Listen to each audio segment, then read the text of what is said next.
So today we're shooting our next concept that is going to represent ocean plastic pollution problem and is a part of my bigger environmental and climate change awareness project.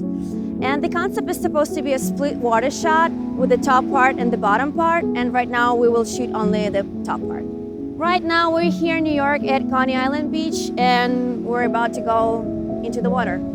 To shoot this concept, I will need to put my camera halfway under the water, so I need some protection. And I'm using this amazing waterproof case for underwater photography by Outex. It's really great, it's travel friendly, it's lightweight. It gives me the ability to navigate my camera, to use all the buttons, and obviously to shoot underwater.